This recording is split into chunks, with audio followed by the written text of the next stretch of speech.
Hello and welcome back students to this महा धमाकेदार marathon of IoT complete book.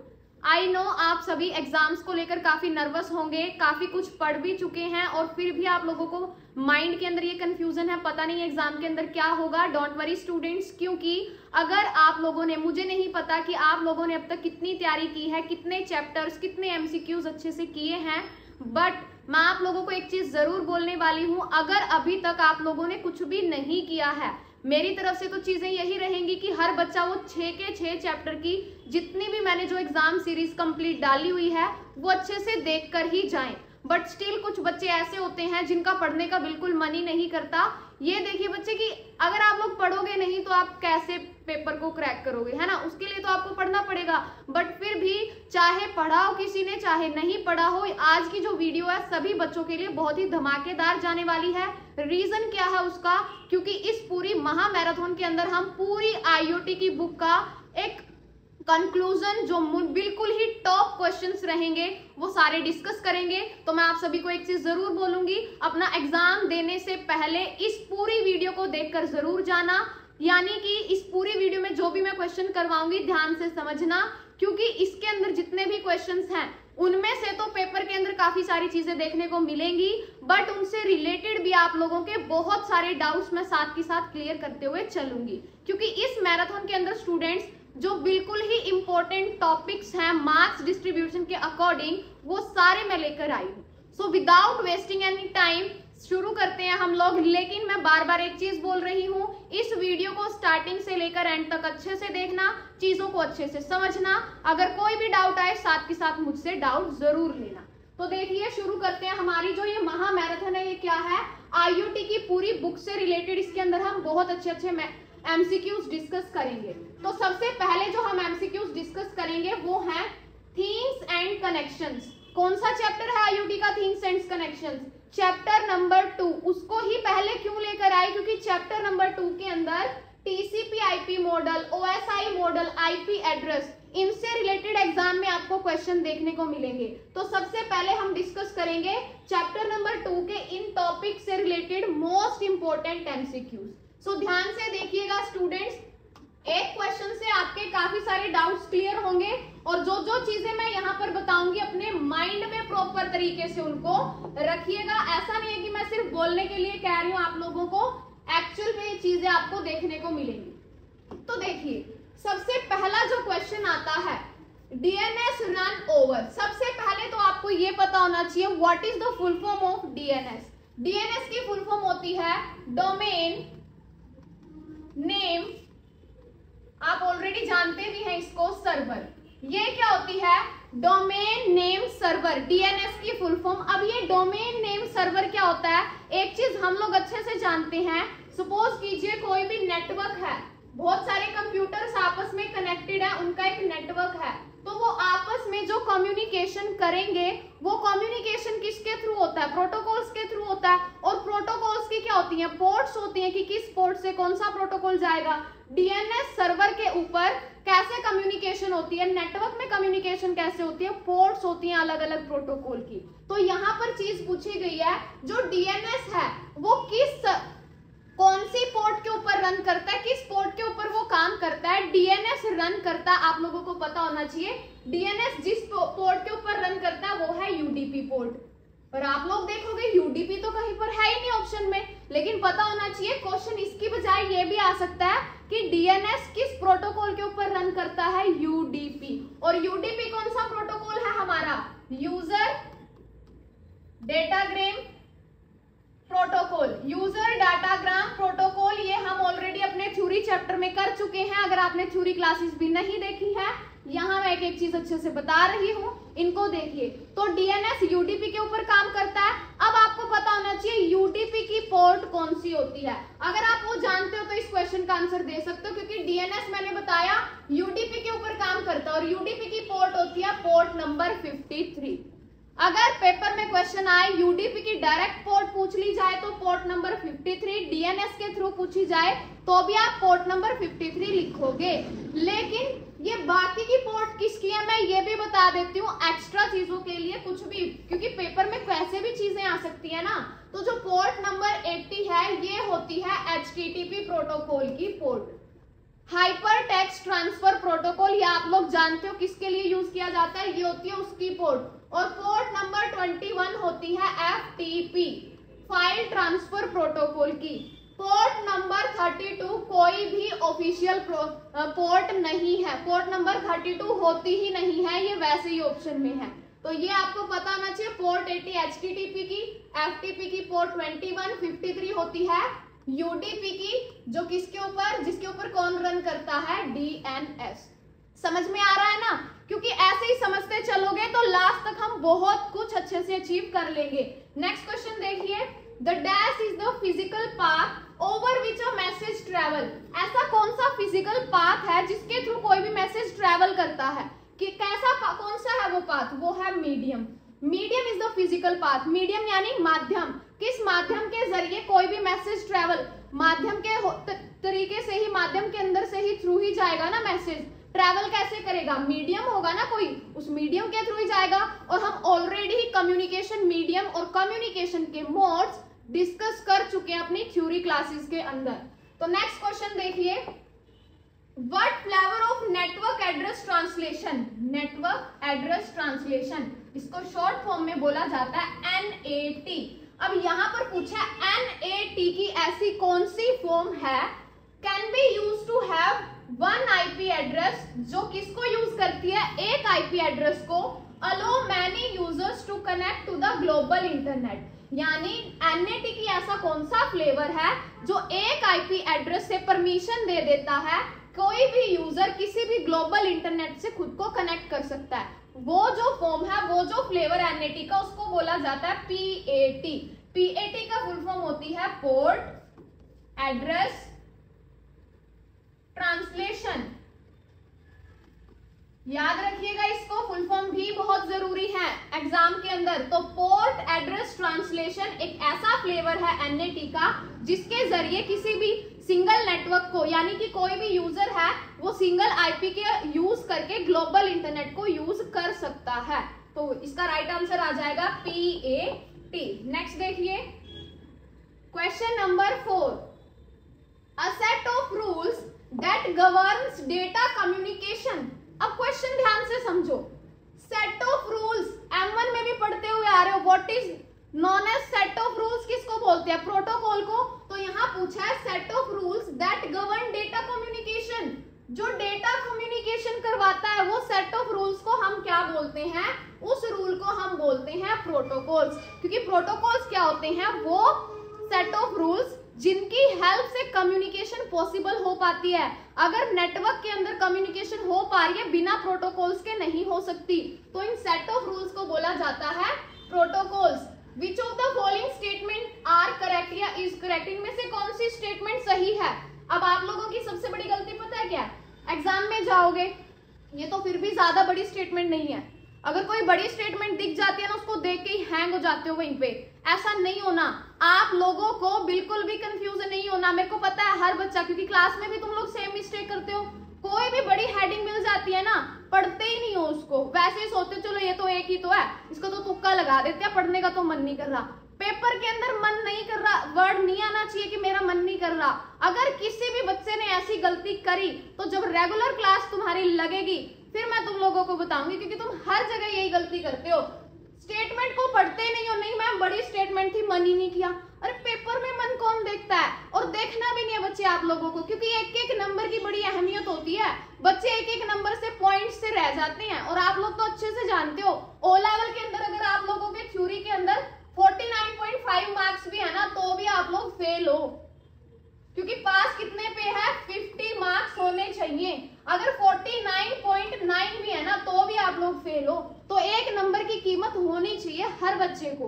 तो statement जितनी मर्जी बड़ी आए, आपको पता होगा कि ओ लेवल के अंदर एक नया रूल ऐड कर दिया गया है, एक क्वेश्चन के ऊपर 30 सेकंड तक रुकना पड़ेगा। तो 30 सेकंड तक वैसे भी तुम लोग रुक के टाइम वेस्ट करोगे, इससे अच्छा क्वेश्चन को अच्छे से पढ़ो। तो क्वेश्चन अच्छे से पढ़ोगे सभी बच्चे। तो देखिए इनमें से हमें पढ़ के ये बताना है कौन सी स्टेटमेंट सही है, ठीक है, करेक्ट कौन सी है। तो एक एक करके पढ़ेंगे। And IP address consist of 4 byte. IP address के अंदर 4 बाइट्स होती हैं, 4 बाइट्स यानी कि 32 bit. Each of which can B number from, जिसकी नंबरिंग कहां से लेके कहां तक होती है, 0 से लेके 255 तक। बिल्कुल सही बात बोली है। आईपी एड्रेस की रेंज 0 से लेके 255 तक होती है और कितनी बाइट का होता है, 4 बाइट का होता है, यानी कि 32 बिट का। बिल्कुल सही बोल रहा है। उसके बाद ये मैं आपको दिखा भी सकती हूँ, पहले क्वेश्चन पूरा कर ले, मैं इस पीसी का आईपी दिखाऊंगी आपको।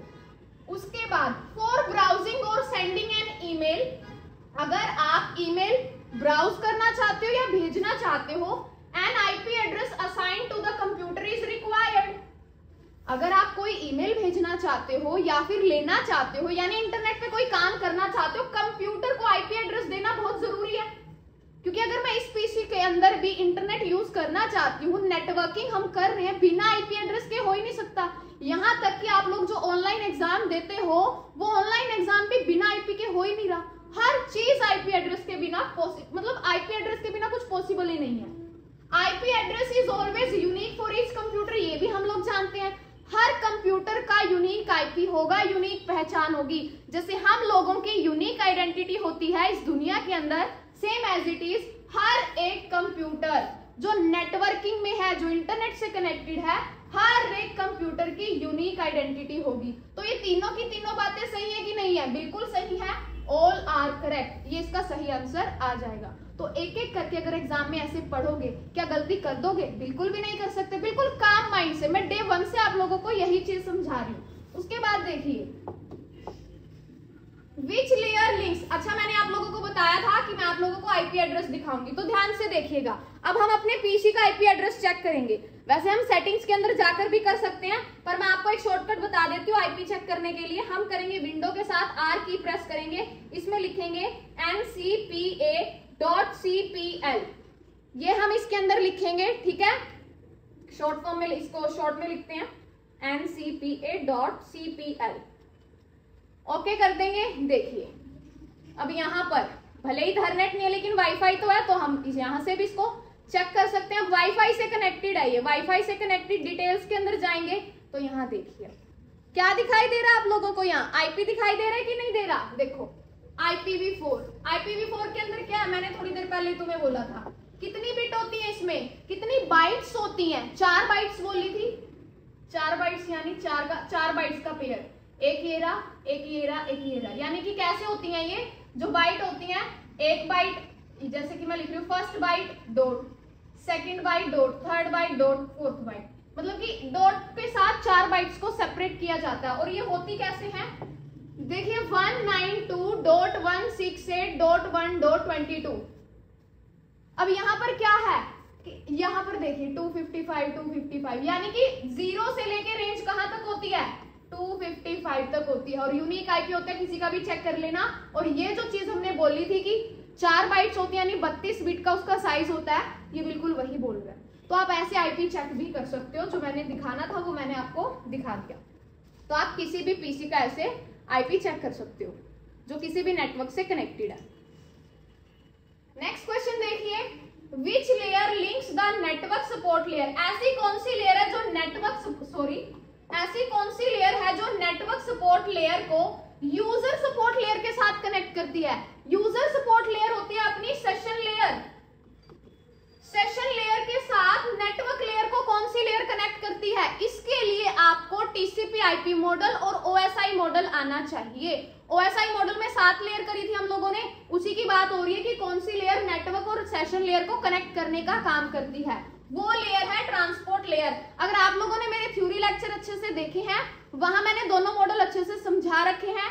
डिस्क्रिप्शन में आपको आईओटी की पूरी प्लेलिस्ट की, थ्योरी प्लेलिस्ट की लिंक मिल जाएगी, वहां से अगर देखना चाहो एग्जाम से पहले देख भी सकते हो। बाकी मैं आपको बता भी देती हूँ, मैंने चीजें खोल भी रखी हैं कैसे आप लोगों को बिल्कुल राइट आंसर ताकि समझ में आए।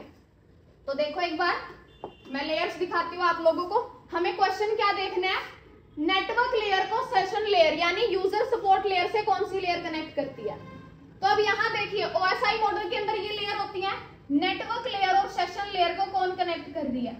Transport layer. तो ये लेयर अच्छे से कर जाना आप लोग, लेयर की सीक्वेंस वर्किंग, किस लेयर के अंदर कितनी सब लेयर होती है, किसका काम क्या होता है, ये चीजें भी आप लोगों को अच्छे से पता होनी चाहिए।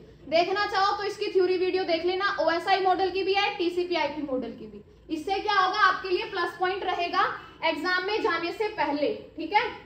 इसके बाद देखिए तो समझ में आ गया आई थिंक आप लोगों को। क्वेश्चन नंबर 6, क्वेश्चन नंबर 7 देखिए, Which of this is not a class of IP address? इनमें से IP एड्रेस की क्लास कौन सी नहीं है? IP एड्रेस की क्लास होती है हमारे पास E तक। IP एड्रेस की क्लास इनमें से जो नहीं है वो है क्लास G। अब ये क्लास क्या होती है, क्योंकि IP एड्रेस भी यूनिक होते हैं इतने सारे कंप्यूटर को, उनको क्लासेस के अंदर डिवाइड कर रखा होता है। तो आप लोग याद रखिएगा G नाम की कोई क्लास होती नहीं है, E भी होती है, C भी होती है और D भी होती है। TCP/IP model was developed dash the OSI model. अब आपको ये भी पता होना चाहिए पहले TCP/IP मॉडल आया था या OSI मॉडल आया था? आप लोग बताएं मेरे को, पहले TCP/IP मॉडल आया था कि OSI मॉडल आया था? पहले आया था TCP/IP मॉडल। और ये भी बता देती हूँ 1970s में आया था TCP/IP और 1980s में आया था OSI। TCP/IP मॉडल के अंदर कुछ कमियां थी जिनको दूर करने के लिए OSI मॉडल आया था 1980s में। तो यहाँ यही पूछा गया है TCP/IP model was developed dash the OSI model. TCP/IP देखिए आफ्टर, बाद में तो नहीं किया गया, एक साथ भी नहीं किया गया, नन तो है ही। प्रायर टू का मतलब क्या होता है, उससे पहले। कि TCP/IP किससे पहले आया, OSI मॉडल से पहले आया। तो राइट आंसर क्या आ जाएगा, प्रायर टू। अब आप लोग बोलोगे हमें तो पेपर में पता ही नहीं चलता प्रायर टू का मीनिंग क्या है, थोड़ा माइंड भी यूज करना है, इतना तो आप लोगों को सीखना ही पड़ेगा। प्रायर टू का मीनिंग है TCP/IP मॉडल पहले आया OSI से पहले, ठीक है। ये नहीं है कि नन कर दोगे आप लोग। HTTP client request by establishing a dash. HTTP, अब हमें पता है कम्युनिकेशन किस किस के बीच में होती है, एक क्लाइंट की मशीन होती है और एक अपने पास सर्वर होता है। क्लाइंट जब सर्वर के पास रिक्वेस्ट भेजता है, जो कम्युनिकेशन होती है हम ऑलरेडी जानते हैं, कुछ अपलोड किया जा रहा है, वेब डेवलपमेंट की जा रही है, HTTP यूज किया जाएगा। तो यहाँ पर बोल रहा है जो HTTP का क्लाइंट है वो रिक्वेस्ट भेजेगा, सबसे पहले वो कौन सा कनेक्शन सेटअप करेगा। तो यहाँ ये चीज बोली है HTTP client request by establishing a dash connection to a particular port on the server. कि रिक्वेस्ट भेजने से पहले सर्वर के साथ कनेक्शन सेटअप करने के लिए कौन सा कनेक्शन सेटअप करेगा, वो कनेक्शन होता है TCP। TCP कनेक्शन यानी ट्रांसमिशन कंट्रोल प्रोटोकॉल। याद रखना HTTP का क्लाइंट जब रिक्वेस्ट भेजेगा सर्वर के पास, सबसे पहला जो कनेक्शन सेटअप किया जाएगा वो TCP के साथ किया जाएगा। क्लियर है, आगे बढ़ते हैं। नेक्स्ट आता है क्वेश्चन नंबर 10, मल्टीकास्ट एड्रेसेस इन IP4। IP4 के अंदर अगर हमें मल्टीकास्ट एड्रेसिंग करनी है, आर दो स्टार्ट विद द पैटर्न, वो किस पैटर्न से स्टार्ट होती है ये आपको याद रखना है। क्योंकि एक चीज मैं आपको बता दूं, नेटवर्किंग जो आप इतना इजी लाइटली ले रहे हो ना, वो बहुत डीप है, उसका कॉन्सेप्ट बड़ा ही डीप है। IP नॉर्मल तो समझ लेते हैं हम बिट बाइट, पर अंदर से बहुत सारी डीप चीजें, जैसे अभी क्लासेस वाला क्वेश्चन आया था, बहुत डीप है। तो इस चीज को आप याद रखिए कि जो मल्टीकास्ट एड्रेसिंग है IP4 के अंदर, वो किस पैटर्न से स्टार्ट होती है, वो शुरू होती है बच्चे 1110। बस याद रखो 1110, ये मल्टीकास्ट एड्रेसिंग है। मल्टीकास्ट एड्रेसिंग है इसीलिए समझ जाना क्योंकि 0 और 1 की फॉर्म में होना चाहिए, पर मल्टीपल कास्टिंग है तो स्टार्टिंग में सबसे पहले 3 बार 1 जरूर आएंगे। मल्टीपल कास्टिंग के लिए सिंगल होती है तो 3 बार नहीं आते, एक ही बार आता है, सिंगल बार आता है। उसके बाद देखिए transmission mode used in FTP। FTP के अंदर फाइल ट्रांसफर प्रोटोकॉल के अंदर कौन सा ट्रांसमिशन मोड यूज किया जाता है? इसके अंदर 3 के 3 ट्रांसमिशन मोड यूज किए जाते हैं। स्ट्रीम, क्योंकि स्ट्रीमिंग भी होती है इसके अंदर, फाइल को जब आप ट्रांसफर करते हो ब्लॉकेज भी हो जाती है, फाइल को कंप्रेस भी किया जाता है। तो राइट आंसर आ जाएगा इसका ऑल ऑफ दी अबव। जब फाइल ट्रांसफर प्रोटोकॉल के अंदर कौन सा ट्रांसमिशन मोड यूज किया जाता है? Which protocol is used to link all then devices in the IoT? IoT के अंदर सभी डिवाइसेस को एक दूसरे के साथ लिंक करने के लिए कौन सा प्रोटोकॉल यूज किया जाता है? TCP/IP। ये तो हम ऑलरेडी जानते हैं, वेब डिजाइनिंग में भी किया है हमने, ये IT tools and network basic में भी किया कि सिर्फ IoT के अंदर ही नहीं, TCP/IP के बिना ना कम्युनिकेशन हो ही नहीं सकता। IoT के अंदर भी TCP/IP की फुल फॉर्म पता होनी चाहिए आप सभी को, टीसीपी की फुल फॉर्म होती है ट्रांसमिशन, बोलिए, ट्रांसमिशन कंट्रोल प्रोटोकॉल। आईपी की क्या फुल फॉर्म होती है? Internet protocol. याद रखना ये चीजें, कई बार ना इतने छोटे छोटे से आईपी की फुल फॉर्म बताओ, एक एक दो बार रिपीट होता रहता है पेपर के अंदर, और यही चीज बच्चों को पता नहीं होती है, क्योंकि अगर किसी ने अब तक एक भी क्लास नहीं लगवाई होगी उनको तो पता ही नहीं होगी ना ये। Question number 13, which of the following is not a TCP IP layer? इनमें से कौन सी टीसीपी आईपी की लेयर नहीं है? टीसीपी आईपी मॉडल में कितनी लेयर होती हैं? 4 लेयर होती हैं, और कौन सी वो 4 लेयर होती हैं वो भी आप लोगों को पता है। तो यहाँ पर पूछा गया इनमें से ऐसी कौन सी लेयर है जो टीसीपी आईपी में नहीं है? एप्लीकेशन लेयर तो सबसे पहली लेयर ही है टीसीपी आईपी की, ट्रांसपोर्ट लेयर भी होती है उसमें, नेटवर्क लेयर भी होती है उसके अंदर। इसके अंदर जो लेयर नहीं होती वो है सेशन लेयर। क्यों? सेशन लेयर होती है पर वो अलग से लेयर नहीं होती, वो एप्लीकेशन लेयर के अंदर ही होती है। उसके लिए आपको चारों लेयर देखनी पड़ेंगी जो अभी दिखाती हूँ आपको। तो टीसीपी आईपी के अंदर सेशन लेयर नहीं होती, इसका राइट आंसर आ जाएगा सेशन लेयर। देखिए मैं अभी आपको टीसीपी आईपी की लेयर दिखाती हूँ, जैसे अभी आपको मैंने ओएसआई की दिखाई थी ना, ऐसे ही देखिए टीसीपी आईपी की दिखाती हूँ।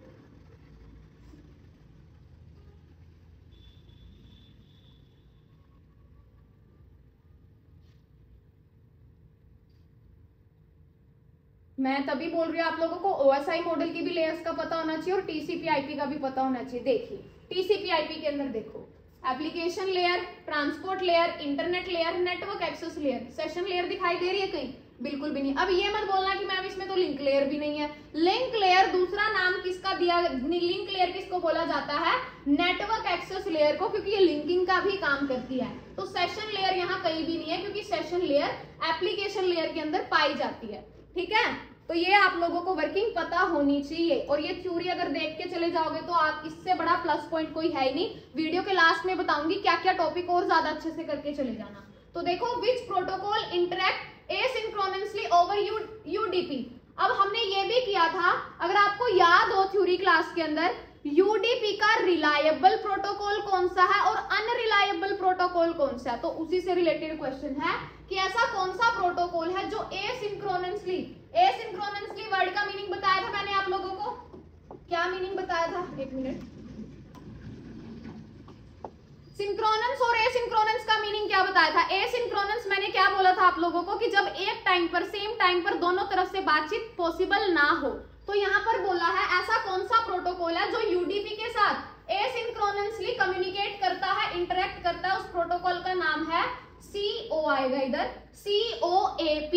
कोप क्या होता है आप ऑलरेडी जानते हैं, कोप की full form constraint application protocol. एक साथ साथ चीजें क्यों बता रही हूँ? ताकि आप लोग याद रखो, ऐसा नहीं है कि मैं वैसे ही बता रही हूँ, इनको याद रखना है। कॉन्स्ट्रेंट एप्लीकेशन प्रोटोकॉल एक ऐसा प्रोटोकॉल है जो यूडीपी के साथ एसिंक्रोनसली इंटरेक्ट करता है। क्लियर है? आगे देखिए, इन IoT transport layer setup connection with shake acknowledgement using. अब 2 क्वेश्चन बनते हैं यहां से पेपर में अगर आ जाए, IoT की ट्रांसपोर्ट लेयर सेटअप कनेक्शन में, ट्रांसपोर्ट लेयर का जब कनेक्शन सेटअप किया जाता है, हैंडशेक किसके अंदर किया जाता है? हैंडशेक, या फिर वर्ड आ जाए, देखो ये शेक हैंडशेक की बात की जा रही है, या एक्नॉलेजमेंट।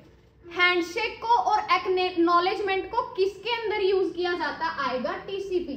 लेकिन इससे ऑपोजिट क्वेश्चन आ सकता है कि ट्रांसपोर्ट लेयर के सेटअप कनेक्शन जब किया जाता है उस टाइम एक्नॉलेजमेंट और हैंडशेक अगर मिस है तो कौन सा प्रोटोकॉल है? तब आएगा उस केस में यूडीपी। याद रखना, ये दोनों याद रखना। टीसीपी कनेक्शन ओरिएंटेड प्रोटोकॉल है, यूडीपी कनेक्शन लेस प्रोटोकॉल है। ये चीजें बार बार बता रही हूं, याद रखना।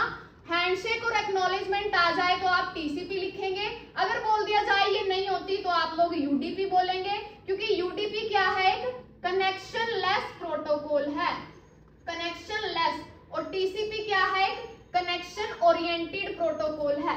ये कनेक्शन पहले सेटअप करने की रिक्वेस्ट भेजेगा, कनेक्शन क्लोज करने की रिक्वेस्ट भेजेगा। यूडीपी ना तो कनेक्शन सेटअप की रिक्वेस्ट भेजता, काम डायरेक्ट शुरू कर देता है, काम कंप्लीट होने के बाद कोई अगर सेटअप की रिक्वेस्ट नहीं है तो क्लोजिंग की भी रिक्वेस्ट नहीं है। तो ये चीज माइंड में अच्छे से रखना स्टूडेंट्स, क्योंकि पेपर में आता है ये क्वेश्चन। ठीक है, आगे देखो, Which of the following is an established set of rules? इनमें से कौन सा established set of rules है जिसको established set of rules है that determine how data is transmitted, जो ये बताएगा डेटा कैसे ट्रांसमिट किया जाता है between different device in the same network, कि सेम नेटवर्क में बहुत सारी डिवाइसेस एक दूसरे से जुड़ी हुई हैं, उनके बीच में डेटा कैसे ट्रांसफर होगा। ऐसे सेट ऑफ रूल्स मैंने ऑलरेडी बताया था, प्रोटोकॉल्स। लेकिन कैसे प्रोटोकॉल्स? Network protocols.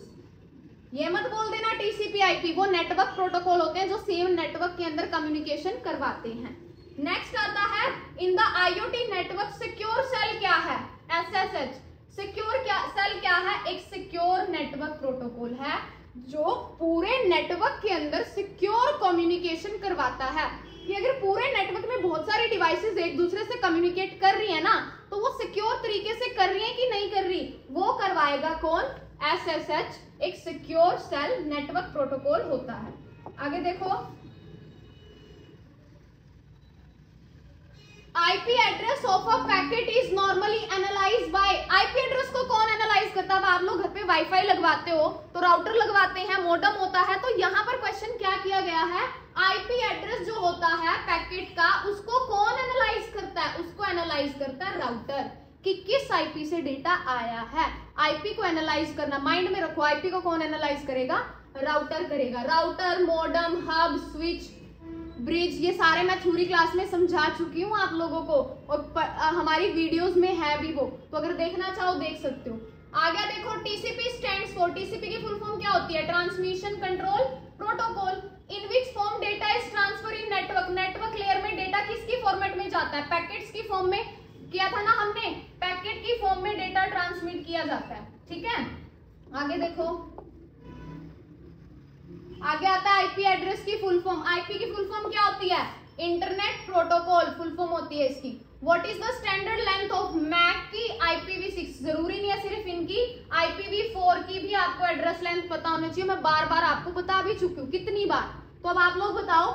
मैक यानी कि media access control, IPv6 internet protocol version 6, IPv4 internet protocol version 4।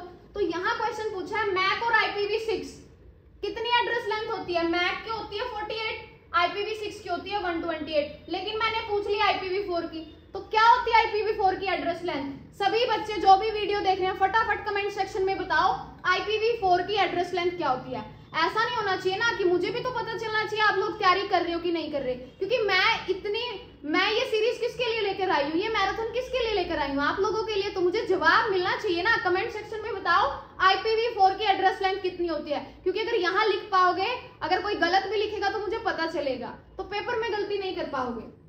इससे जुड़ा एक और क्वेश्चन बता देती हूँ, पेपर में आ सकता है। मैक जो होता है फुल फॉर्म क्या होती है?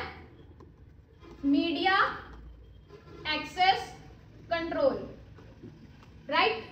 मैक एड्रेस कौन सा एड्रेस होता है? इसको बोला जाता है किसी भी डिवाइस का फिजिकल एड्रेस। और मैंने पहले भी आपको बताया है, किसी भी डिवाइस को फिजिकल एड्रेस कहां पर दिया जाता है? NIC के ऊपर। NIC क्या होता है? NIC होता है एक नेटवर्क इंटरफेस कार्ड, वहां पर इसको दिया जाता है। और ये NIC कार्ड कहां पर होता है? हमारा जो CPU होता है ना, CPU के अंदर जो मदरबोर्ड होता है उसमें एक छोटी सी चिप लगी होती है NIC, उसके ऊपर होता है मैक, फिजिकल एड्रेस यानी हार्डवेयर का, डिवाइस का एड्रेस। और जो ये IPv4 और IPv6 होते हैं, ये लॉजिकल एड्रेस होते हैं। ठीक है, IPv6 128 बिट का होता है, मैंने पहले भी बताया आपको, और मैक एड्रेस मैंने बोला था 48 बिट का। अब एक क्वेश्चन हो रहा आप लोगों के लिए, मैंने आपको ये चीज भी बता रखी है अच्छे से, क्या हम मैक एड्रेस की 48 बिट को चेंज कर सकते हैं? क्या इन 48 बिट को चेंज किया जा सकता है? अब इसका भी आंसर सुन लीजिए। 48 बिट में से जो पहली 24 बिट होती हैं, फर्स्ट 24 जो बिट होती हैं, उनको हम नहीं चेंज कर सकते। क्यों? क्योंकि वो क्या होती हैं, उन पहली 24 जो बिट होती हैं उनको बोला जाता है OUI। क्वेश्चन पूछा जा सकता है मैक एड्रेस को चेंज किया जा सकता है, पहली 24 बिट को हम चेंज नहीं कर सकते, लास्ट की जो 24 बिट होती हैं उनको चेंज किया जा सकता है। क्यों नहीं कर सकते पहली 24 बिट को? क्योंकि वो OUI नंबर होता है। OUI का मतलब होता है ऑर्गेनाइजेशन यूनिक आइडेंटिटी। जिस भी ऑर्गेनाइजेशन का वो IP है उसकी पहचान होती है, उस पहचान को हम नहीं काट सकते।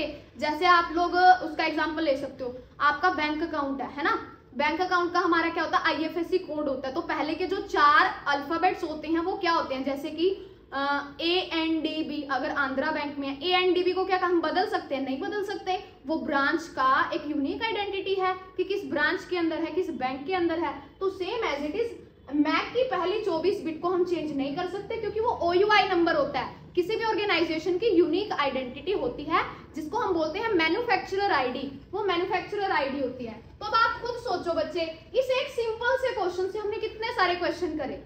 तो ये मैराथन एक्चुअल में मैराथन है, तभी बोल रहे हो एंड तक अच्छे से देखो और कोशिश करना पेपर में जाने से पहले 2-3 बार ये वीडियो देख लो ताकि क्वेश्चन याद हो जाए, तुम्हें समझ में आ जाए।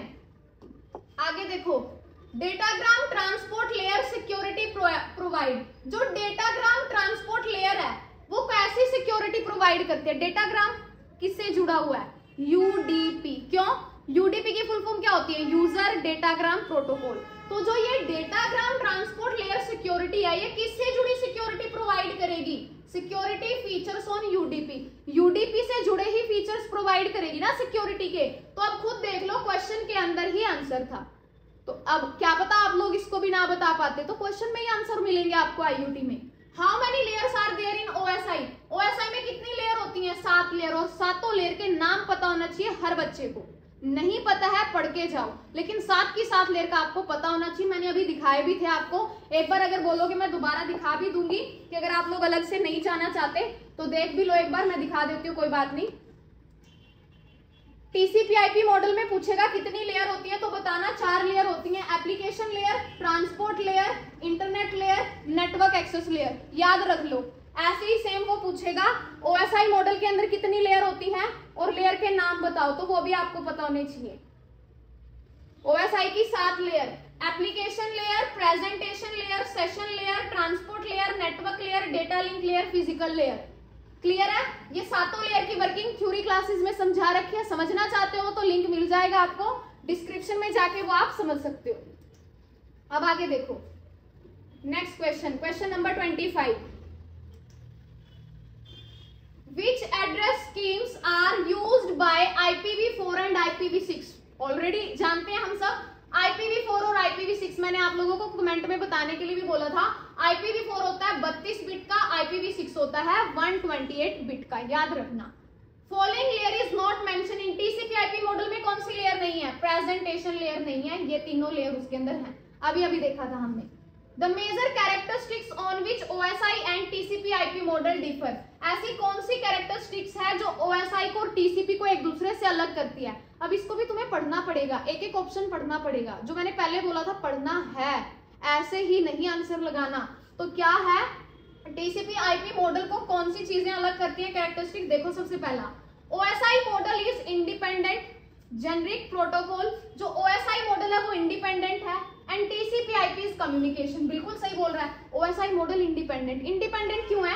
क्योंकि अभी हमने किया OSI मॉडल के अंदर 7 लेयर होती हैं और इन 7 लेयर की वर्किंग 7 की अलग अलग होती है, 7 लेयर इंडिपेंडेंट होती है। लेकिन जो TCP/IP है कम्युनिकेशन मॉडल है क्योंकि उसके अंदर 4 लेयर है। और 4 लेयर, जैसे पहली लेयर का एग्जाम्पल ले लो, एप्लीकेशन लेयर। इस एप्लीकेशन लेयर के अंदर OSI की 3 लेयर मिलकर बनी हुई है। OSI की जो 3 अलग अलग लेयर है ना, वो 3 लेयर का काम अकेली एप्लीकेशन कर रही है। तो ये इंडिपेंडेंट नहीं, कम्युनिकेशन के साथ काम हो रहा है। तो ये कम्युनिकेशन बिल्कुल सही है। सेकंड पॉइंट है, in OSI model transport layer guarantee the delivery. बिल्कुल सही बोल रहा है। OSI मॉडल में जो ट्रांसपोर्ट लेयर है डेटा की डिलीवरी की गारंटी देती है कि अगर बीच में पैकेट क्या हो जाता है, लॉस्ट भी हो जाता है, तो भी मैं डेटा डेस्टिनेशन तक सही सलामत पहुंचाऊंगी। तो ये भी बिल्कुल सही है। तो राइट आंसर क्या आ जाएगा? Both A and B। ये वाला क्यों नहीं आएगा? क्योंकि इसमें क्या बोला, TCP/IP मॉडल के अंदर 7 लेयर होती है, जो बिल्कुल झूठ है। क्योंकि TCP/IP मॉडल में कितनी लेयर होती हैं? 4 लेयर होती हैं। तो समझ में आ रहा है ना आप सभी को?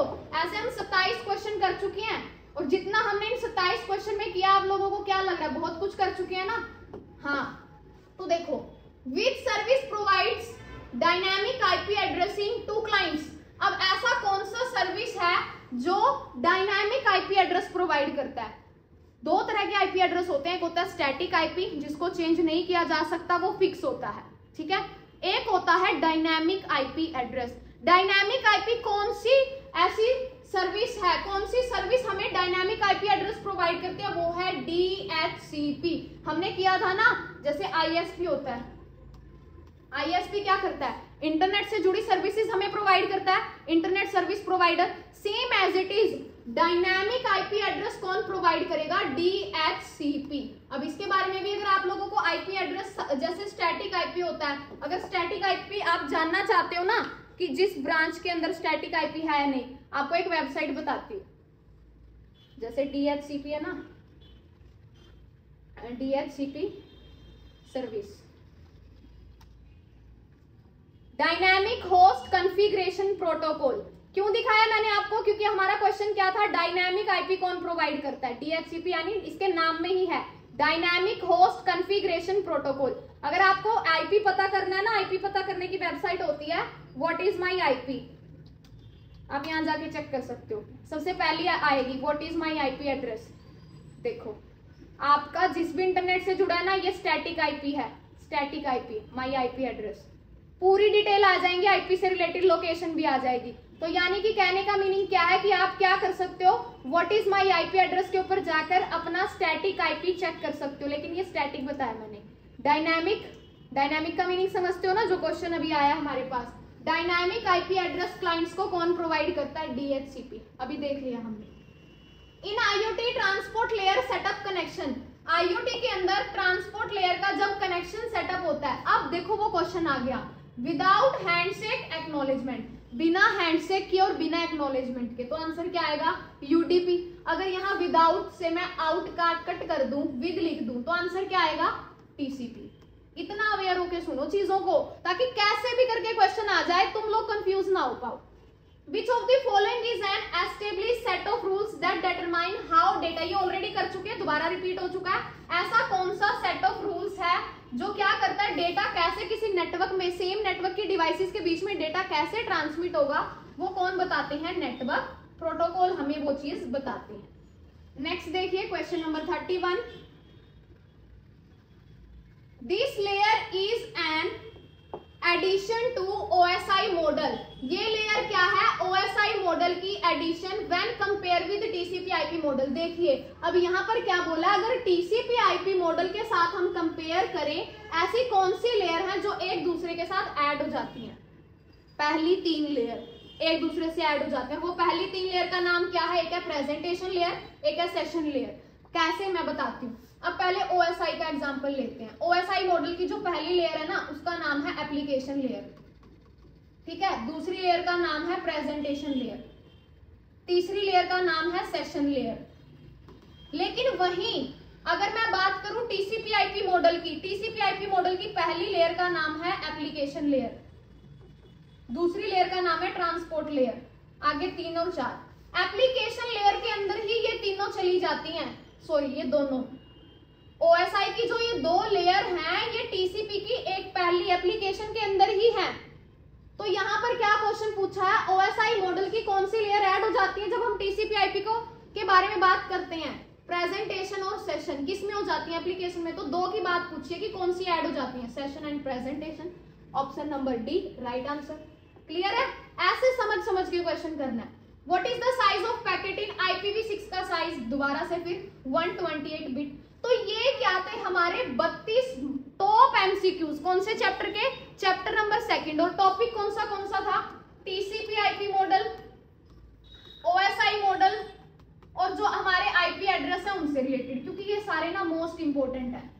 तो इनसे रिलेटेड भले ये 32 क्वेश्चन है दिखने में, लेकिन इनके मैंने 2-2, 3-3 अंदर की भी चीजें बताई हैं आप लोगों को। तो कम से कम 50 से 60 क्वेश्चन हमारे 2nd चैप्टर के हो चुके हैं, और अलग से कर चुके हैं वो अलग। इनको तो अच्छे से समझ लो, माइंड में रखो ये चीजें। अगर कोई डाउट हो तो अभी लो, मेरे से लिखो कमेंट सेक्शन में, मैं जरूर उसका रिप्लाई करूंगी। क्लियर है।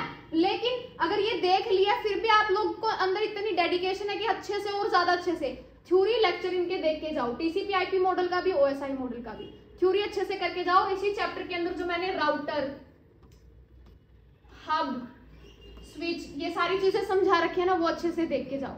ताकि माइंड में पेपर में बैठने से पहले इतनी सेटिस्फेक्शन होना कि कहीं से कुछ भी आ जाए, इतना हमारी अच्छे से तैयारी है ना, हम लिख देंगे। अगर 5-10% अगर कहीं से इधर उधर से भी आया ना, मतलब हेडिंग चेंज कर दी, ये कर दिया, खुद कर लेंगे हम, लेकिन सेटिस्फेक्शन इतनी होनी चाहिए। तो हमारे ये वाले क्वेश्चन हो चुके हैं। आगे जो क्वेश्चन आते हैं वो कौन से चैप्टर से रिलेटेड है, हमारे चैप्टर नंबर 3, क्योंकि मैंने आप लोगों को बोला था चैप्टर नंबर 3 भी बहुत इंपॉर्टेंट चैप्टर है, जिसका नाम है sensor, actuators and micro controller. ये भी बहुत ज्यादा हमें पेपर में देखने को मिलेगा। तो इस चैप्टर में मैं पहले ही बता देती हूँ, जो वीडियो आपको देखनी है थ्योरी क्लासेस की, सेंसर्स, जितने भी मैंने सेंसर समझा रखे हैं एक बार प्लीज बच्चे जरूर देख लेना, हर एक सेंसर, क्योंकि पेपर में किसी भी सेंसर का अगर पेपर में आ गया टीएमपी सेंसर, कौन सा सेंसर है क्या बताओगे अगर आपको पता ही नहीं सेंसर्स के बारे में। एक बार वो सेंसर के टाइप्स वाली वीडियो जरूर देख लो, जिसमें मैंने सारे टाइप्स बता रखे हैं, चाहे वो टेम्परेचर सेंसर है, चाहे वो गैस सेंसर है, चाहे वो स्मोक सेंसर है, ह्यूमिडिटी सेंसर है,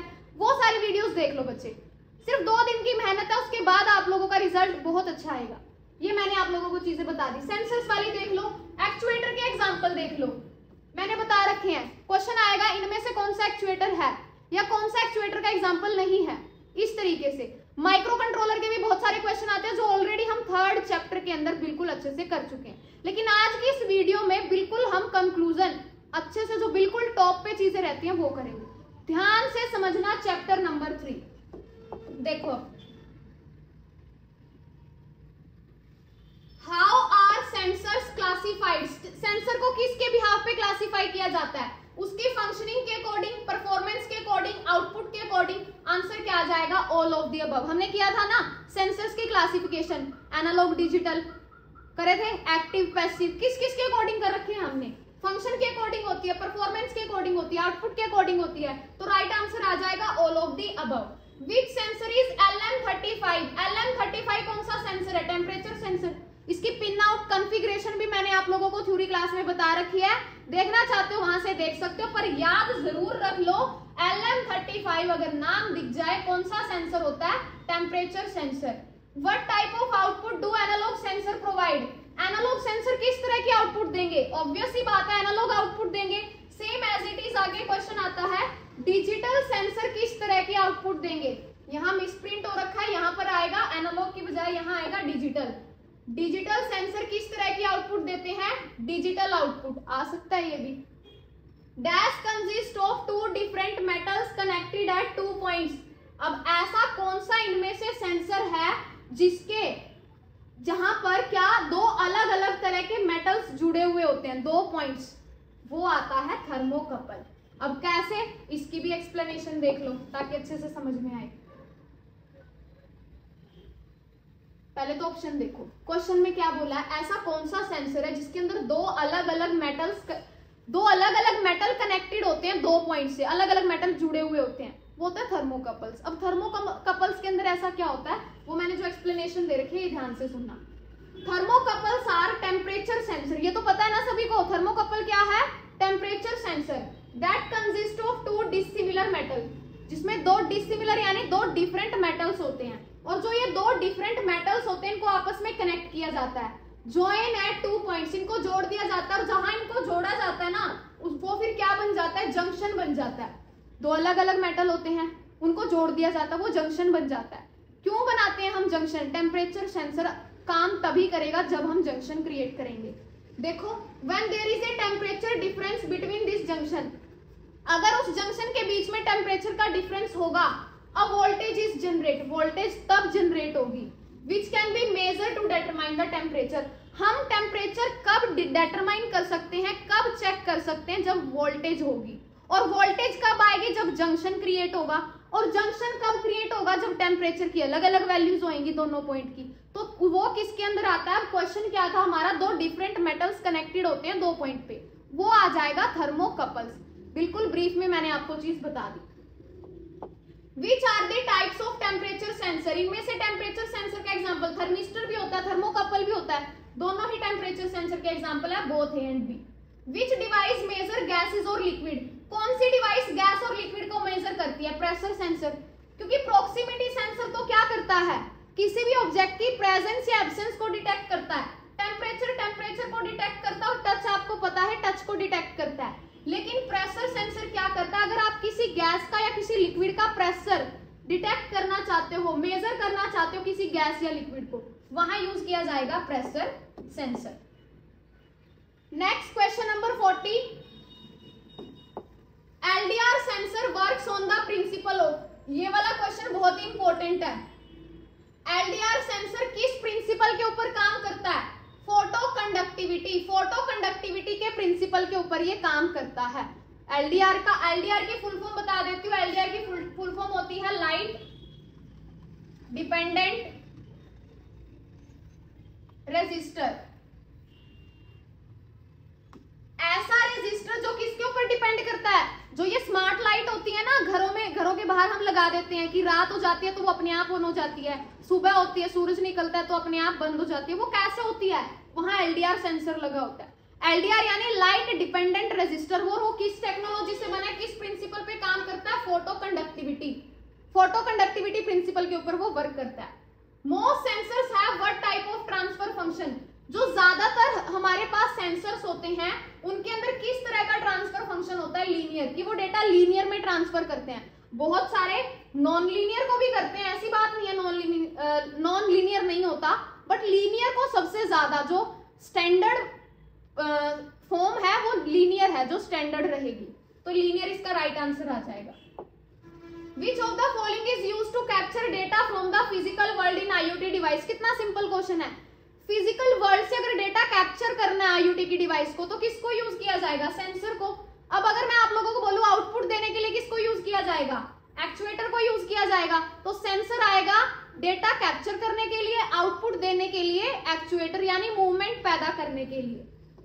नेक्स्ट देखो, अगला क्वेश्चन बहुत इंपॉर्टेंट आता है ये भी।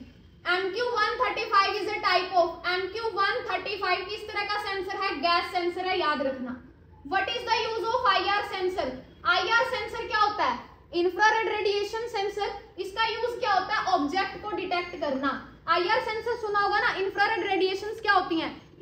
जो इनविजिबल लाइट रेज होती हैं, हमें दिखाई नहीं देती, जैसे किसी चीज की सिक्योरिटी कंट्रोल सिस्टम इसको यूज करता है, क्योंकि वे लाइट दिखाई नहीं देती। अगर कोई अननोन पर्सन आता है, लाइट से टकराता है, तो अलार्म बीप होना शुरू हो जाता है। तो इंफ्रारेड रेडिएशन ऑब्जेक्ट को डिटेक्ट करने का काम करती है, क्योंकि कोई भी ऑब्जेक्ट इसके साथ टच करेगा ना तो अलार्म बीप होना शुरू हो जाएगा। Which of the example of an LDR sensor application? LDR sensor की एप्लीकेशन यानी एलडीआर सेंसर को कहां यूज किया जाता है, उसका एग्जांपल बताना है। स्ट्रीट लाइट में बिल्कुल यूज किया जाता है। गलियों में जो लाइटें होती हैं ऑटोमेटिक, वहां एलडीआर सेंसर होता है। क्लॉक यानी जो डिजिटल क्लॉक होती हैं, डिजिटल जो घड़ियां होती हैं, उनके अंदर क्या होता है? उनके अंदर अब टाइम कितना हो गया, सपोज करो टाइम हो गया 12:25, तो जो 12 और 25 आपको रेड लाइट में दिखाई देता है ना, लाइट की इंटेंसिटी को कंट्रोल करने के लिए एलडीआर सेंसर को ही क्लॉक में यूज किया जाता है। ये दोनों तो एप्लीकेशन है ही। आगे देखते हैं अब। नेक्स्ट है लाइट इंटेंसिटी मीटर्स। ये लाइट इंटेंसिटी मीटर्स में भी लाइट की इंटेंसिटी को मेजर करके उसको मतलब परफेक्ट किया जाता है। तो राइट आंसर क्या आ जाएगा? All of the above. उसके बाद देखो, the smallest difference that a sensor can detect is, छोटा सा सबसे स्मॉलेस्ट डिफरेंस जिसको कोई भी सेंसर डिटेक्ट कर लेता है, सबसे छोटा डिफरेंस रिजोल्यूशन। छोटे से छोटे डिफरेंस को भी सेंसर कैप्चर कर लेता है, तो उस छोटे से डिफरेंस को बोला जाता है resolution. In A capacitive type humidity sensor, how many different type of failure? जो कैपेसिटिव टाइप का हमारे पास ह्यूमिडिटी सेंसर होता है, उसमें कितने तरह के फेलियर होते हैं? उसमें 3 तरह के फेलियर होते हैं।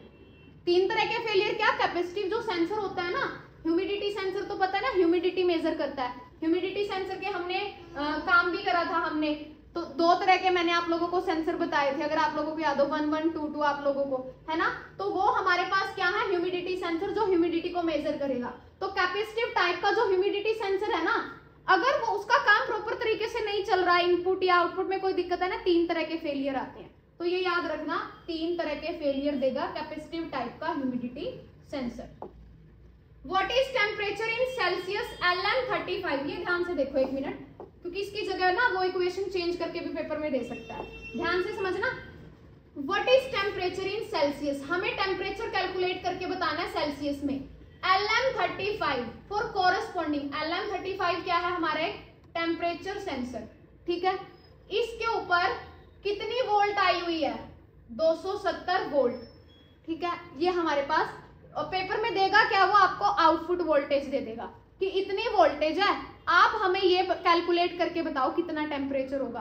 टेम्परेचर को कैलकुलेट करने का फॉर्मूला याद कर लो, आउटपुट वोल्टेज को डिवाइड कर दो सेंसिटिविटी के साथ, और सेंसिटिविटी कितनी है, LM35 की 10 वोल्ट इसकी सेंसिटिविटी है। हर सेंसर की अपनी सेंसिटिविटी होती है।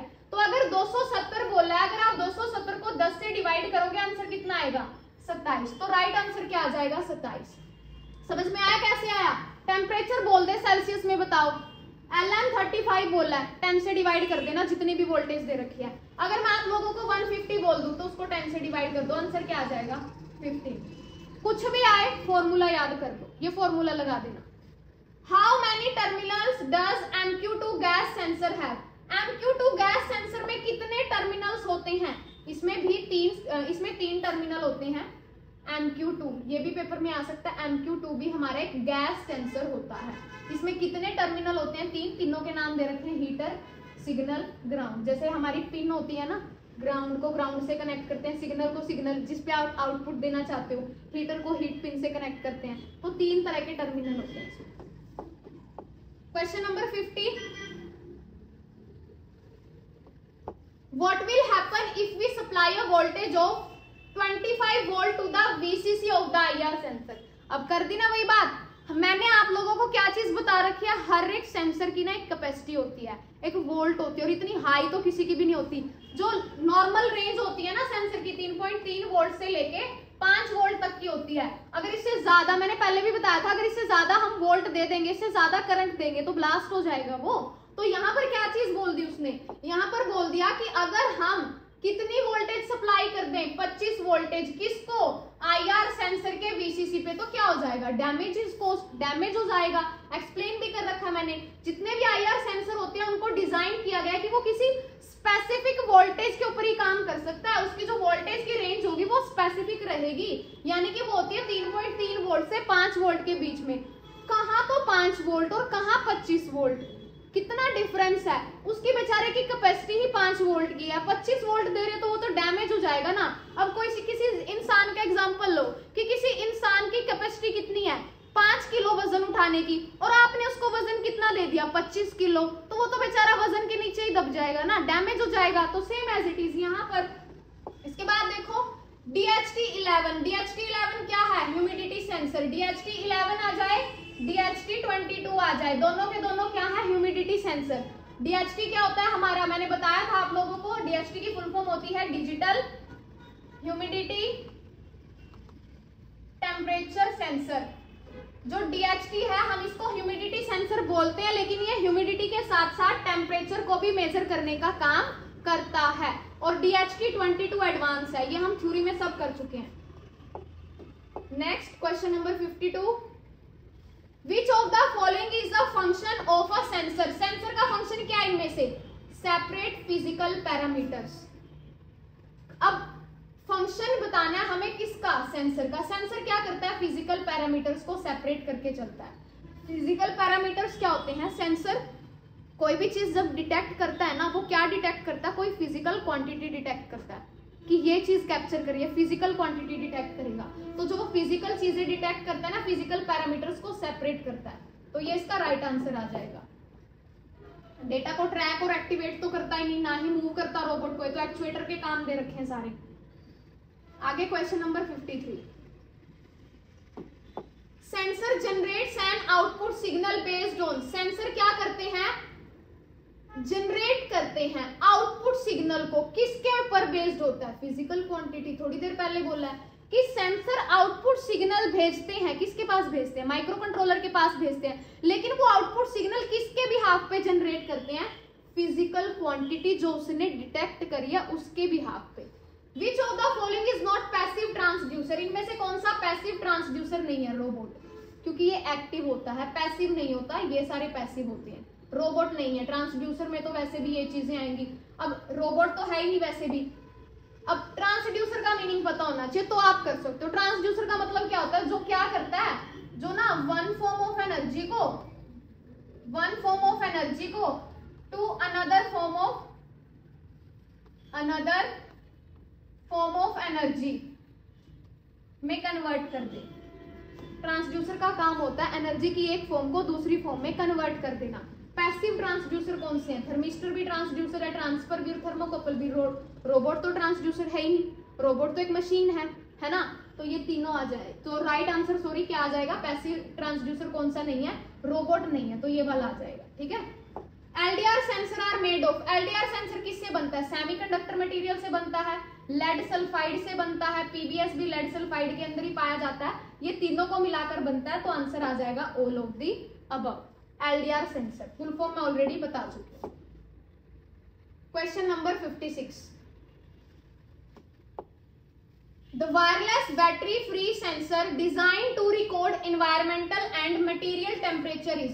अब हमें क्या बताना है, ऐसा कौन सा सेंसर है जो वायरलेस बैटरी फ्री सेंसर है? वायरलेस है, बैटरी फ्री सेंसर है, कोई बैटरी नहीं है उसके अंदर, कोई पावर की दिक्कत नहीं है। Design to record environmental and material temperature, जिसकी हेल्प से हम एनवायरमेंट का या किसी मटेरियल का टेम्परेचर सेंस कर सकते हैं, वो है RFM 3200। ये एक टेम्परेचर का नाम है। जो ये RFM टेम्परेचर सेंसर है ना, ये वायरलेस होता है, बैटरी फ्री होता है। रट लो इसको तो, RFM सेंसर। और ज्यादा डीप में पढ़ना, इसकी पिन कॉन्फ़िगरेशन देखनी पड़ेगी, बहुत ज्यादा कंफ्यूज हो जाओगे। RFM क्योंकि ये वाले जो है ना अपना DHT11, ESP8, LM35 ये सारे बैटरी फ्री नहीं होते, इनमें बैटरी होती है। ठीक है, ये बैटरी फ्री होता है। LDR sensor light dependent resistor, इसकी फुल फॉर्म है बिल्कुल सही। 2 पिन होती हैं इसके अंदर, आईसी यानी इंटीग्रेटेड सर्किट। 2 पिन होती हैं इसमें, एक पॉजिटिव पिन होती है, एक नेगेटिव पिन होती है, यानी कि एक एनोड होती है, एक कैथोड होती है। वो तो मैंने सब बता रखा आपको। कंट्रोल लाइट इंटेंसिटी, लाइट की इंटेंसिटी को भी कंट्रोल करती है। तो सही आंसर क्या आ जाएगा इसका? All of the above. MQ135 कौन सा सेंसर है? गैस सेंसर है, हम ऑलरेडी कर चुके हैं। तो अब तक ये क्वेश्चन किससे रिलेटेड थे? चैप्टर नंबर 3 से रिलेटेड टॉप एमसीक्यूज, यानी कि सेंसर, एक्चुएटर, माइक्रो कंट्रोलर। इनके साथ साथ थ्योरी की वीडियो देखना चाहो देख सकते हो, और ज्यादा अच्छे से तैयारी हो जाएगी। अब हम किससे रिलेटेड क्वेश्चन करेंगे स्टूडेंट? अब हम समझेंगे सी लैंग्वेज को। थोड़ा ऊपर कर देती हूँ, देखो। अंडरस्टैंडिंग सी लैंग्वेज। सी लैंग्वेज कहां पर करी थी हमने? आईओटी के चैप्टर नंबर 4। इसके टॉप एमसीक्यूज डिस्कस करेंगे, ध्यान से समझना। सबसे पहला क्वेश्चन आता है, what is the result of, थोड़ा नीचे कर लेते हैं इसको पहले।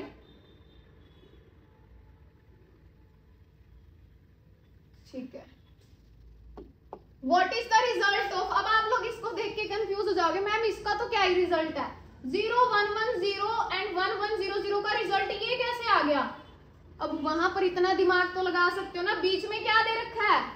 ऑपरेटर। कौन सा ऑपरेटर है ये है लॉजिकल। लॉजिकल नहीं है मूर्खों, मेरे को पता है तुम लॉजिकल ही सोच रहे थे। Bitwise and operator. Bitwise and operator का काम क्या होता है? लिखो बिट को, 0110 1100। और लॉजिकल एंड ऑपरेटर का काम क्या होता है? दोनों बिट 1 होंगी तो ही 1 लौटाएगा, अदरवाइज क्या लौटाएगा? 0 0 0 0। दोनों बिट 1 होनी चाहिए, दोनों नहीं है तो क्या आ जाएगा? 0। दोनों बिट 1 है तो 1, दोनों 1 नहीं है तो 0। तो ये क्या है? 0 1 0 0। इंपॉर्टेंट है ये, पेपर में आ सकता है। 0 1 0 0। और बहुत सारे प्रैक्टिकल क्वेश्चन जो मैंने 4th चैप्टर में करवा रखे हैं सारे कर लेना। एग्जाम सीरीज का जो मैंने 4th चैप्टर डाला है सारे पेपर में आते हैं, हर बार वही क्वेश्चन आते हैं पेपर में। आगे आता है नेक्स्ट क्वेश्चन, देखो।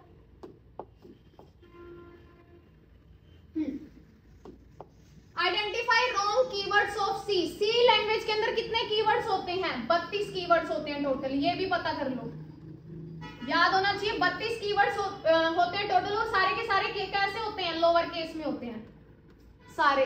जैसे पाइथन के अंदर अपर केस में भी होते हैं, पाइथन के अंदर हम नहीं बोल सकते कि सारे लोअर केस में, क्योंकि उसमें 3 ऐसे कीवर्ड्स हैं जिनका फर्स्ट लेटर कैपिटल होता है, ट्रू, फॉल्स और नन। लेकिन इसमें ऐसा नहीं है। सी लैंग्वेज के अंदर जो 32 के 32 कीवर्ड्स हैं सारे के सारे लोअर केस हैं। तो इनमें से हमें ये बताना है कौन से रॉन्ग कीवर्ड है। ऑटो डबल इंस्ट्रक्ट होता है, ब्रेक, एल्स, लॉन्ग स्विच भी होता है, ये नहीं होता। Case, function, register, typedef होता ही नहीं, टाइप डेफ तो कुछ होता ही नहीं। तो ये क्या है? हमारे गलत कीवर्ड्स हैं, तो ऑप्शन ये वाला गलत हो जाएगा। समझ में आ रहा है ना? तो आप लोगों को ये चीज ऐसे ही समझते चलना है, बोर बिल्कुल भी नहीं होना। एक दिन का टाइम रह गया, अच्छे से देख लो ये वीडियो, ठीक है? आगे देखिए,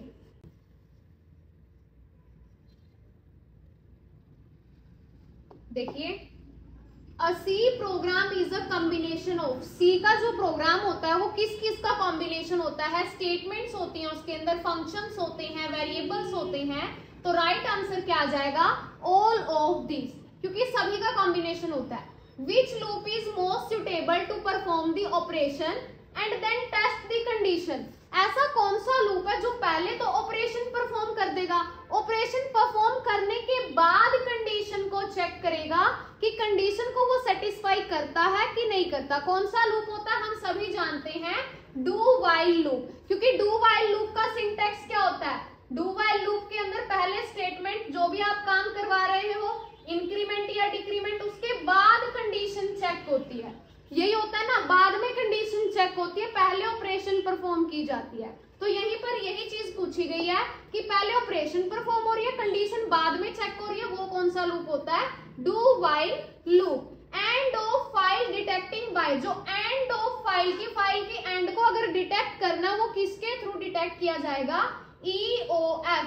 EOF की फुल फॉर्म होती है एंड ऑफ फाइल, ये नहीं है क्योंकि ये दोनों क्या है, फंक्शन, और एंड ऑफ फाइल फंक्शन नहीं है। तो राइट आंसर आ जाएगा ऑप्शन नंबर सी। आगे देखिए, question number 64, which one of the following is not a keyword in C language, इनमें से कौन सा कीवर्ड नहीं है सी लैंग्वेज में।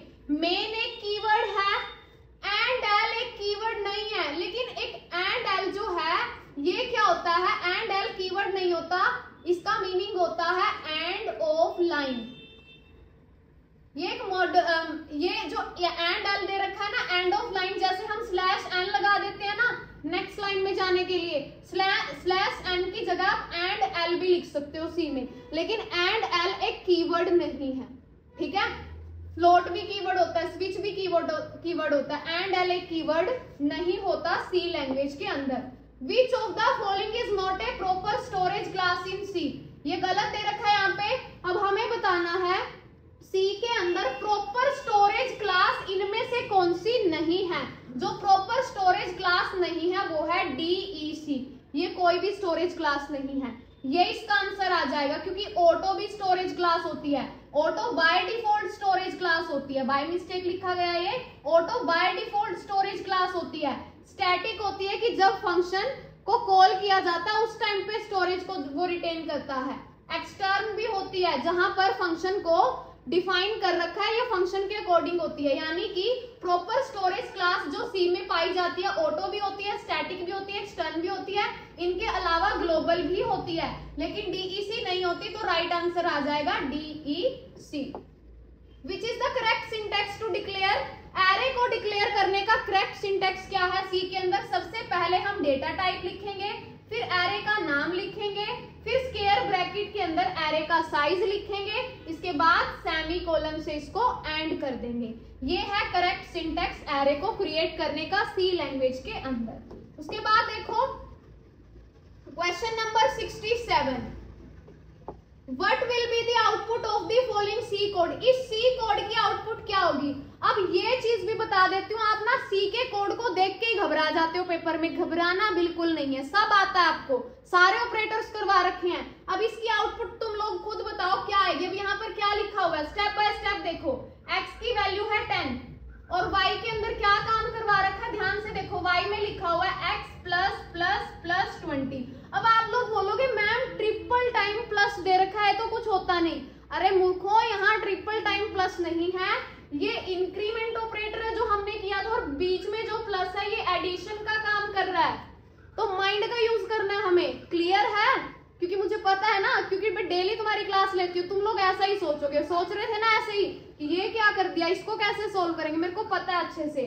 तो यहाँ पर अब आप खुद सोचो। उसके बाद हमें क्या करना है, परसेंट डी किसको डिनोट करते हैं, इंट डेटा टाइप को डिनोट करते हैं, इंट के लिए यूज करते हैं। एक्स वाई को प्रिंट करवाओगे, आंसर क्या आएगा चेक करें। तो देखो एक्स की वैल्यू कितनी है 10, 10 के अंदर प्लस प्लस क्या कर देता है, इंक्रीमेंट ऑपरेटर होता है, ये पहले क्या करेगा, वैल्यू के अंदर प्लस प्लस का काम होता है 1 से इंक्रीज कर देना।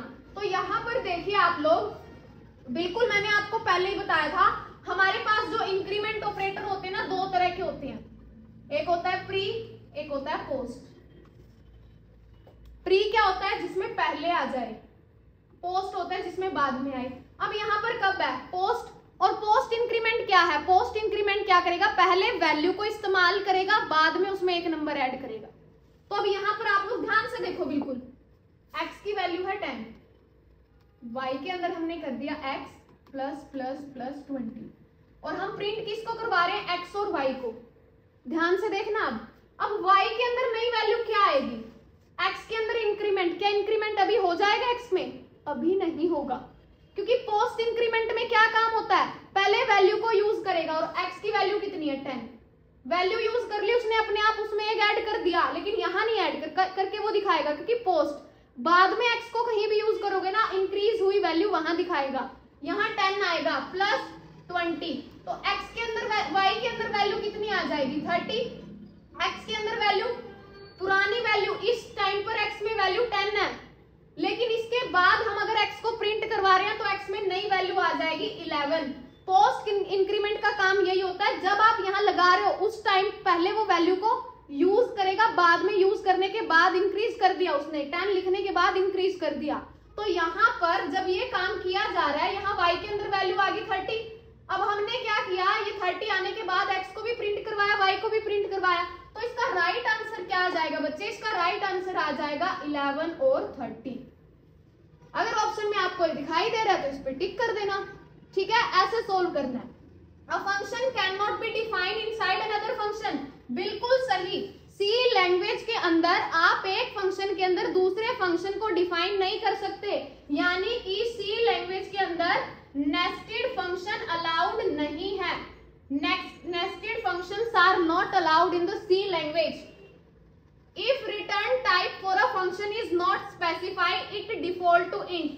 अगर C लैंग्वेज के अंदर रिटर्न टाइप, फंक्शन के आगे रिटर्न टाइप नहीं लिखा हुआ, बाय डिफॉल्ट जो रिटर्न टाइप होती है वो होती है इंट। जैसे हम फंक्शन के आगे देखो यहाँ void लिखा हुआ है, कि अगर रिटर्न टाइप नहीं लिखी हुई ना, बाय डिफॉल्ट उसकी रिटर्न टाइप मानी जाती है इंट। ये बिल्कुल सही बोला गया, आंसर है ट्रू। आगे देखो question number 70, difference between calloc and malloc is. अब ये कोलोसी और मेलोसी क्या है, लोकेशन, मेमोरी अलोकेट करते हैं, ये मेमोरी अलोकेट, कोलोकेट, कोलोसी, इसके बाद है मेलोसी। अब इसका काम क्या होता है, ये क्या करते हैं, जो कोलोसी होता है और मेलोसी होता है, मेमोरी को अलोकेट करने का काम करेगा मेलोसी। अब ये क्या होते हैं, सेकंड नंबर सही है, मेलोसी टेक्स अ सिंगल आर्ग्यूमेंट, ये सिंगल आर्ग्यूमेंट लेता है, जबकि जो कैलोसी है ये सिर्फ एक ही आर्ग्यूमेंट लेता है।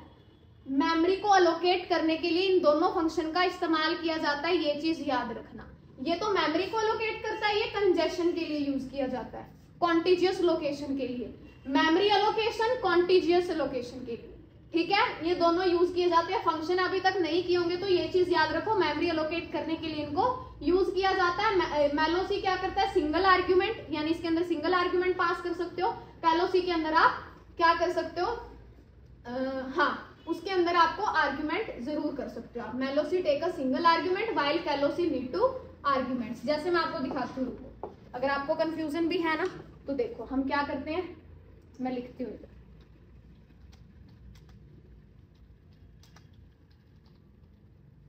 इन सी डायनामिक मेमोरी अलोकेशन सी, मेलोसी, और देखो, या फिर हम ये देख लेते हैं, हाँ, मेमोरी अलोकेशन, मेलोसी की फुल फॉर्म है memory allocation, single dynamic memory block. Single होती है, कॉन्टिजियस एलोकेशन के अंदर क्या होता है, मल्टीपल मेमोरी ब्लॉक्स होते हैं, उसके अंदर सिंगल होती है, इसमें मल्टीपल होते हैं, जैसे यहां से देख सकते हो आप। तो यहाँ पर इसका मीनिंग क्या है, मेलोसी का मतलब होता है कि आप इसके अंदर सिंगल मेमोरी एलोकेशन होती है, इसमें मल्टीपल मेमोरी एलोकेशन होती है।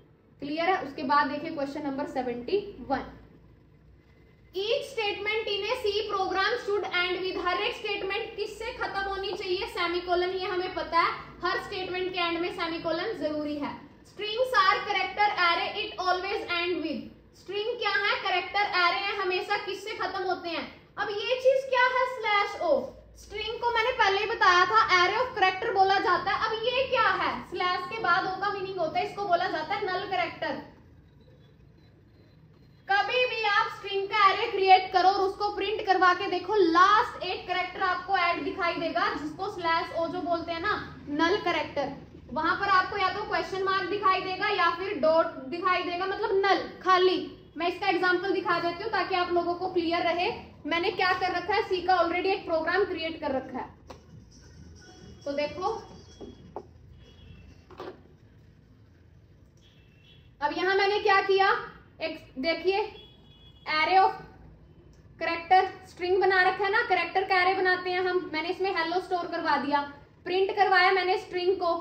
लूप की हेल्प से जब मैं इसको प्रिंट करवा रही हूँ तो रिजल्ट देखो, हेलो तो प्रिंट हो गया, लास्ट में फिफ्थ कैरेक्टर क्या आ गया, ये जो डॉट दिखाई दे रहा है, ये एक नल कैरेक्टर है। इसी के बारे में यहाँ पर बात की जा रही है कि strings are character array. String character array हैं, हमेशा किससे एंड होते हैं, ये स्लैश ओ, नल कैरेक्टर जिसको बोला जाता है। उसके बाद देखो question number 73, what will be the output of the following C code. इसकी आउटपुट क्या होगी, खुद देख के बताओ। अब ये कोड क्या तुम्हें सिस्टमैटिक लग रहा है, नहीं लग रहा, क्या अनसिस्टमैटिक है।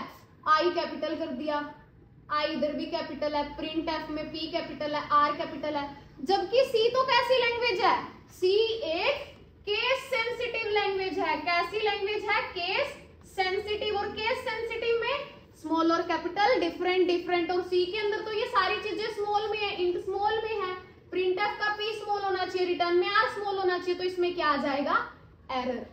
लेकिन अगर इसके अंदर हम ये चीजें ठीक कर दें, आप लोग बोलो मैम अगर हम इनको ठीक कर दें तो एक बार बता दो क्या आंसर आएगा। अगर पेपर में ये सही दे रखा हुआ तो आंसर क्या आएगा, तो इसका आंसर देखो, x की वैल्यू क्या दे रखी है 20, ये तब बता रही हूं जब सारा सिंटेक्स सही होगा। और आगे लिख रखा है x मॉडुलस इक्वल 3, कौन सा ऑपरेटर है ये, असाइनमेंट ऑपरेटर, यानी कि हम 20 का मोड निकालेंगे, किसके साथ, 3 के साथ। तो 3 के साथ निकाल दो, क्या आएगा, रिमाइंडर कितना बचेगा, 2। और मॉडुलस ऑपरेटर किसको चेक करता है, 2 को चेक करता है, तो x के अंदर क्या वैल्यू आ जाएगी, 2। तो जब आप x को प्रिंट करवाओगे तो आंसर आएगा 2। लेकिन ये तब आएगा जब ये सिंटेक्स सारा बिल्कुल करेक्ट होगा, लेकिन अगर ये सिंटेक्स गलत है तो आंसर आ जाएगा एरर। ठीक है, आगे देखो,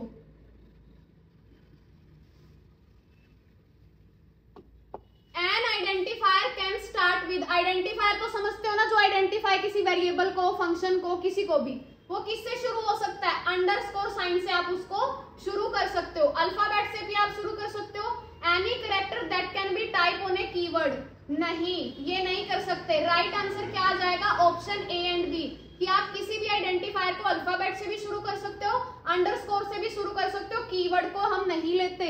आइडेंटिफायर में कीवर्ड तो यूज ही नहीं कर सकते, क्योंकि कीवर्ड रिजर्व वर्ड होते हैं जिनका मीनिंग पहले से ही फिक्स होता है, जिस काम के लिए वो बने उनसे हम वही काम करवा सकते हैं। Which operator is used to find the remainder of 2 number, reminder ढूंढने के लिए कौन सा ऑपरेटर होता है, अभी यूज किया था मॉडुलस ऑपरेटर, जिसको आप लोग परसेंट का सिंबल बोलते हो। The keyword is used to transfer control from a function back to the calling function, ऐसा कौन सा कीवर्ड है जो फंक्शन की कंट्रोल को, जहां पर फंक्शन को कॉल किया गया वहां भेज देता है, यानी फंक्शन की डेफिनेशन से जहां फंक्शन को कॉल किया गया वहां पर भेज देता है, उसको बोला जाता है रिटर्न कीवर्ड। समझ में आ रहे हैं ना, अगर कोई भी डाउट है बच्चे लिख देना, मैं तुरंत आप लोगों को समझा दूंगी। आगे देखिए, next question number 77, which is correct with respect to the size of the data type in C। Data type के साइज के अकॉर्डिंग सी लैंग्वेज के अंदर इनमें से कौन सा ऑप्शन बिल्कुल सही है, ऑप्शन नंबर बी, कैर, इंट, फ्लोट। साइज के अकॉर्डिंग कैसे, अब हमें ये बताना है, सी के अंदर आप लोगों को साइज पता होना चाहिए। जैसे कैर का साइज होता है 1 बिट, इंट का साइज कितना होता है हमारे पास, डिपेंड करता है, वो इंट का साइज होता है हमारे पास 4 बिट, 2 बिट भी होता है कुछ केसेस में। फ्लोट का साइज होता है हमारे पास 8 बिट, डबल का भी 8 बिट या उससे ऊपर हो जाता है हमारे पास। तो इस तरह से आपको साइज पता होना चाहिए। साइज के रिस्पेक्ट में इनमें से सबसे सही क्या कौन सा, ऑप्शन नंबर बी, क्योंकि कैर का सबसे छोटा है, फिर इंट, उसके बाद फ्लोट, यानी फ्लोट का सबसे बड़ा साइज होता है। इसके बाद आता है C is dash type of programming language. किस तरह की प्रोग्रामिंग लैंग्वेज है C, procedural programming language. C एक प्रोसीजरल प्रोग्रामिंग लैंग्वेज है जिसके अंदर जो काम होता है वो वेरिएबल्स फंक्शन के प्रोसीजर के अंदर काम होता है। Which is an indirection operator among the following, इनमें से इनडायरेक्शन ऑपरेटर कौन सा है? ऑपरेटर स्टार, जिसको हम मल्टीप्लीकेशन के लिए यूज करते हैं। ठीक है, आगे देखिए question number 80, a pointer in C which has not been initialized is known as null pointer, कि वो पॉइंटर, अब यहाँ पर बोला गया जिस पॉइंटर को इनिशियलाइज नहीं किया गया, क्या उसको नल पॉइंटर बोला जाता है? बिल्कुल गलत, उसको नल पॉइंटर नहीं बोला जाता, उसको बोला जाता है वाइल्ड पॉइंटर। ये याद रखना, जिस पॉइंटर को आपने इनिशियलाइज नहीं किया यानी अनइनिशियलाइज पॉइंटर को वाइल्ड पॉइंटर बोलते हैं, ना कि null pointer. Which is the correct format specifier for double type value in C, हमें पता है डबल टाइप भी होती है, डबल डेटा टाइप होती है सी में, उसके लिए करेक्ट फॉर्मेट स्पेसिफायर क्या यूज किया जाता है? %f इसके लिए यूज किया जाता है। A variable declare inside a function is called local variable, बिल्कुल सही बात, फंक्शन के अंदर जो वेरिएबल हम डिक्लेयर करते हैं उसको क्या बोला जाता है? लोकल वेरिएबल बोला जाता है, और फंक्शन के बाहर जिसको डिक्लेयर करते हैं उसको बोला जाता है ग्लोबल वेरिएबल। इसके बाद देखिए question number 83, the conditional operator is a ternary operator, ये कंडीशनल ऑपरेटर होता है ना, पता होगा आप लोगों को, यहाँ हम कंडीशन डालते हैं, क्वेश्चन मार्क डाल के हमारी फर्स्ट वैल्यू होती है कोलन सेकंड वैल्यू, तो ये क्या टर्नरी ऑपरेटर होता है? बिल्कुल सही, इस कंडीशनल ऑपरेटर को टर्नरी ऑपरेटर कहा जाता है। Hash is used to insert comment in the program, बिल्कुल गलत, false is the right answer. Hash को कमेंट देने के लिए यूज किया जाता है पाइथन में, सी लैंग्वेज के अंदर कमेंट देने के लिए हम डबल स्लैश यूज करते हैं, इसको याद रखना। For I equals 0, I less than 5, I plus plus statement has syntax error because of semicolon at the end, बिल्कुल गलत, बिल्कुल देखो यहाँ पर इसने बोला है कि अगर आप ये लिखते हो तो इसमें सिंटैक्स एरर आएगा। क्यों सिंटैक्स एरर आएगा? क्योंकि इसके एंड में सेमीकोलन लगा दिया, बिल्कुल गलत बोल रहा है, तो आंसर क्या आ जाएगा? फॉल्स आ जाएगा।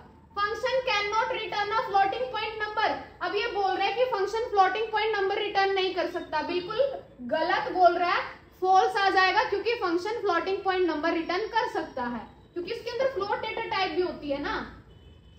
Question number 87, number of keyword present in C language, बताया था मैंने 32 कीवर्ड होते हैं सी लैंग्वेज में। All static variable are initialized to 0, बिल्कुल सही बात, जितने भी स्टैटिक वेरिएबल जो फिक्स वेरिएबल होते हैं, अगर आप किसी भी वेरिएबल को वैल्यू इनिशियलाइज नहीं करते, बाय डिफॉल्ट उसके अंदर 0 वैल्यू इनिशियलाइज हो जाती है।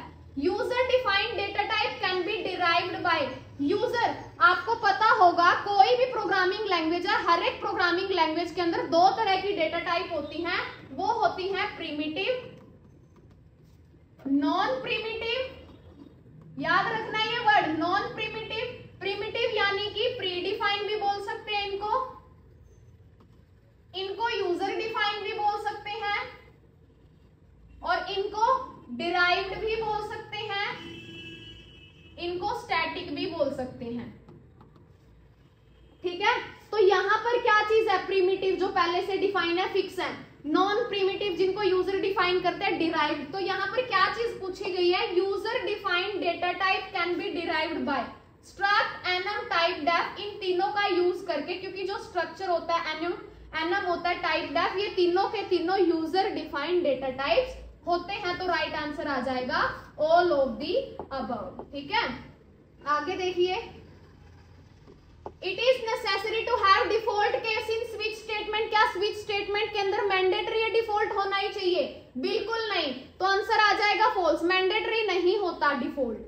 Function can be called either by value और रेफरेंस, बिल्कुल सही, किसी भी फंक्शन को आप उसकी वैल्यू से कॉल कर सकते हैं, रेफरेंस से भी कॉल कर सकते हैं। While loop is post tested loop, बिल्कुल गलत, फॉल्स, व्हाइल लूप को बोला जा रहा है पोस्ट टेस्टेड लूप के, इसमें कंडीशन बाद में टेस्ट होती है, नहीं, अगर बात आ जाए फॉर लूप की या फिर व्हाइल लूप की, दोनों के दोनों प्री टेस्टेड लूप होते हैं, ना कि पोस्ट टेस्टेड लूप। इसके बाद आता है hash define line should end with A semicolon, क्या हैश डिफाइन लाइन सेमीकोलन से एंड होती है? बिल्कुल गलत, फॉल्स आ जाएगा, कुछ नहीं लगाते हम। Every variable in C have 3 most fundamental attribute, हर एक वेरिएबल के अंदर 3 एट्रीब्यूट होते हैं, नेम, वैल्यू, एड्रेस। बिल्कुल सही। नेम, वैल्यू, एड्रेस कैसे? जैसे हम टेम्परेचर स्टोर करवाना चाहते हैं, टेम्प नाम का मैंने क्या ले लिया, वेरिएबल ले लिया, उसके अंदर मैंने वैल्यू स्टोर करवा दी 56 डिग्री सेल्सियस, तो इस 56 को मेमोरी भी तो अलोकेट होगी ना, एड्रेस भी तो होगा, तो ये बिल्कुल सही आ जाएगा। The index of an array start with 1, बिल्कुल गलत, फॉल्स आ जाएगा, क्योंकि एरे इंडेक्सिंग स्टार्ट होती है 0 से, ना कि 1 से। Argument that take input by user before running a program are called.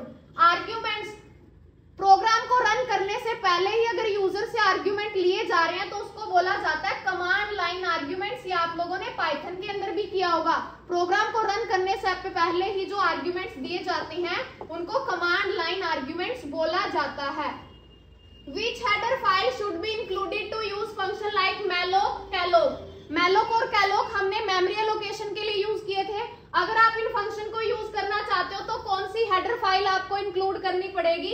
stdlib।